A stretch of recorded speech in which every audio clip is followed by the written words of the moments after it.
Hey YouTubers, this is Andre of Andre's Tech Time and Product Reviews. Today we're going to take a look at two really cool budget smartwatches. It's going to be the Umidigi UWatch 2 versus the Umidigi UWatch GT. We're going to see which is the better watch for you. Now can you dig it? It's time for tech.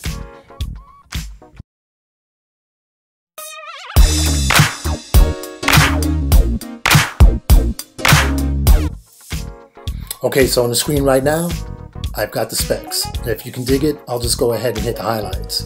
Now, the UWatch GT does have a more advanced processor. The operating systems are proprietary, but however, they differ. The display on the UWatch 2 is 1.33 versus 1.3 for the UWatch GT. Sounds bigger, not necessarily so, you'll see. The UWatch GT does have the larger battery. Both watches are compatible with iOS 9 and above and Android 4.4 and above. Now, if you want to check out the rest of the specs, you can go ahead and pause, read, and then resume. Time for me to boogie on down to the next section. Okay, so let's take a look at the boxes that these watches come in. This is going to be the UWatch 2 and this is going to be the UWatch GT.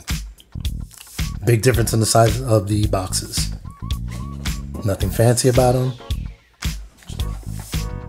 Okay.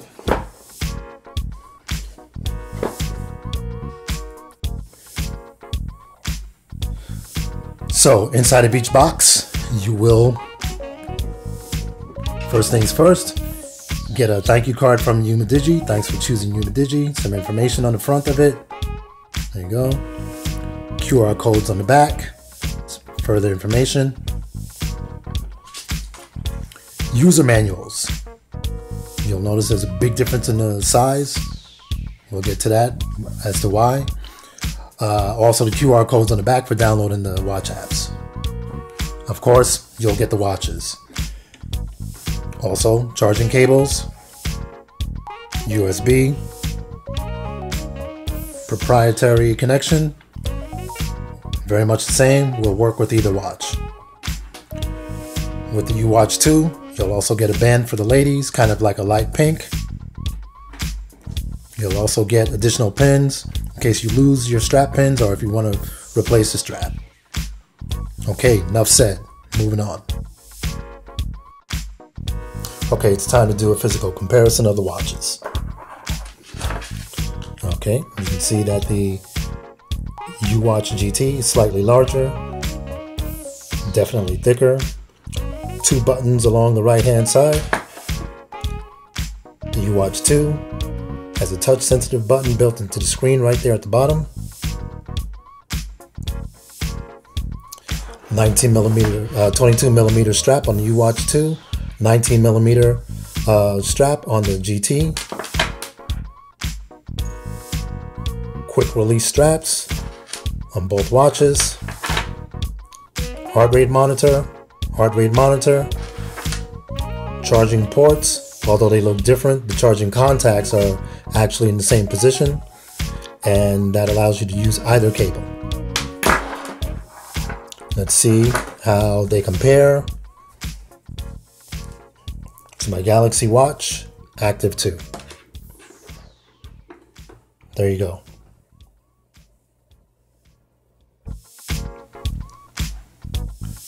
Okay, time to get moving, time to get grooving. Let's take a look at the features on the Umidigi UWatch 2. So when you turn the watch on, of course, you are at the watch face. You can scroll up endlessly. It's just a loop. Same thing when you scroll down. Let's take a look at the apps. We've got training. We've got heart rate monitor. We've got a blood pressure monitor, oxygen sensor. Scroll down, turn it back on. Messaging, that's receive only from your smartwatch. We've got a weather app. We've got shutter control for your smartphone. We've got a player. Now keep in mind, that's not really a player. It's just controls for your smartphone. We've got a timer. We've got settings. Let's go into the training app. I'm clicking on walking. Give you some advice. Whenever you are in one of the training apps, make sure, now it keeps shutting off because I don't have it on. If I had it on, the watch face would remain on. Make sure that when you are done to click on stop. pause. Okay, if you don't do that and you just get out of the app, it will record your steps, it will record your activity, it just won't record the session. So if you've been jogging for like an hour, it will record all of your steps, it's just not going to record the time. Keep in mind there's no GPS on this smartwatch. Another weird thing, the blood pressure monitor. If you use the blood pressure monitoring app for the very first time or after you reset the watch, you are going to get a low reading. However, every single time after that, you're going to get a super high reading no matter what. It's going to be like 180, 160 over 81. It gives the same reading every single time, no matter what. You can do some activity and go back into the blood pressure monitoring, and it's going to give you the same reading. However, if you are inside one of the training apps, it will give you an accurate blood pressure monitor rating once you've synced it to the app. So let's get out of that. We'll go back into settings. We'll go into settings. Now it's got mute. Don't know what it mutes, but it's there. We've got 5 levels of brightness. That's the lowest. 2, 3, 4, 5. The watch doesn't get very bright. It's kind of difficult to see in direct sunlight. Switch style, those are the watch faces. We've got 4 different watch faces built in. I'll go through those again. Let's go back into settings. And then we've got reset and we've got power off. That's enough for the UWatch 2. Let's check out the features on the UWatch GT. Okay, so let's take a look at the features on the UWatch GT. Now, we've got 2 buttons.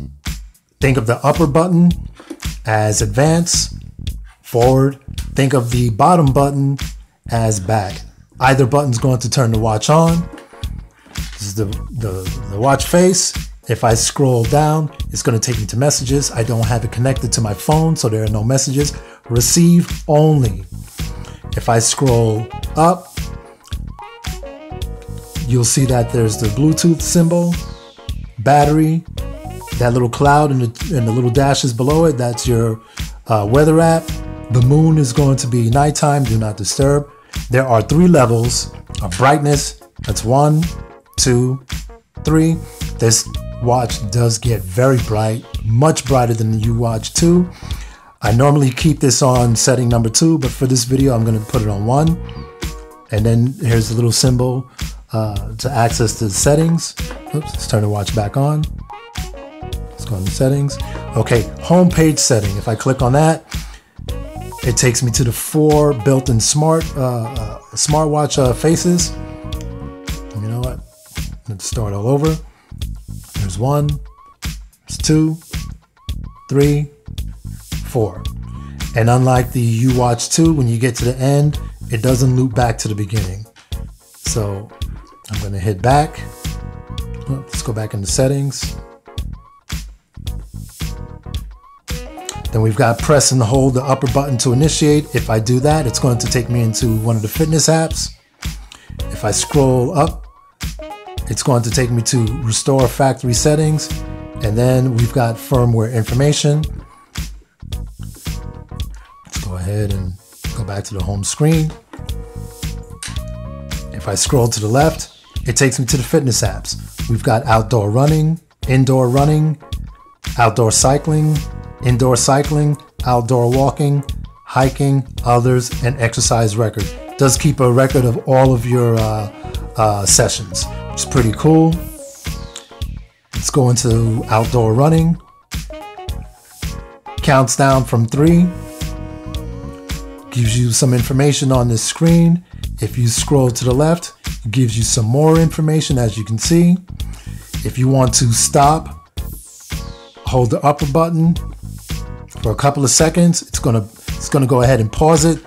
Green is resume, red is stop. So let's go ahead and hit stop.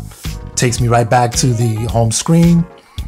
If I continue to scroll to the left, it's going to say, please connect VeryFit Pro, which is the app to update the weather. It's not connected, so there's no information there at this time. If I scroll again, it's going to take me to the heart rate monitor. I will say that the heart rate monitor on both watches, very accurate. They compare very well to my Samsung Active 2. If I scroll again to the left, I'm going to have more functions. I tap on the screen. There's the timer. Just go ahead and hit the top button. It's going to give me the option to set timers from 1 minute to 60 minutes. If I hit the back button, it's going to go ahead and take me to the watch face. And there you have it. That's all for this watch. So as promised, I'm getting to the manuals. The reason why the uWatch GT's manual, which is this one, is thicker is because the watch actually has more features and more detailed information contained within the watch. Okay, tech timers, let's wrap this bad boy up. Now, getting back to the manuals, the GT's manual is thicker, and that's because there are more features on the GT, there are more buttons, the applications contain a little bit more information than what you find on the uWatch 2. So, which is the better watch? You can't go wrong with either one, I'm going to be honest with you. We'll talk about that in a second. For me, the better watch is going to be the GT. GT has a better operating system, better battery life, uses the entire screen. The apps are actually integrated much better on the GT. Now, I love this watch so much that I actually wear it as a second watch. I wear two watches. I wear my daily driver, which is my Samsung Galaxy Watch Active 2 44mm. And I usually have a second watch on my right wrist. This is my Samsung Gear Fit 2 Pro. So I really like the GT. I just think it's a great watch. I'm not saying that the uWatch 2 is a slouch. It's not. It's a great watch too. Well, let me put it like this. It's a good watch, especially for the price. Speaking of, $40 on Amazon, $60 on Amazon. Now, I've had both of these watches for a little while now, a few months or so, maybe a little bit longer, so you can definitely get them for cheaper. But if I were you and it came down to these two, I would say go with the GT. Now, I know what you're thinking. Hey man, what about the apps that the watches sync to? Not a problem, I've got you covered. We're gonna explore app versus app in part 2. So, if you like what you see, please go ahead and subscribe, like, and ring the bell so that you'll be notified. I will catch you all on the flip side in the next video. Now, can you dig that?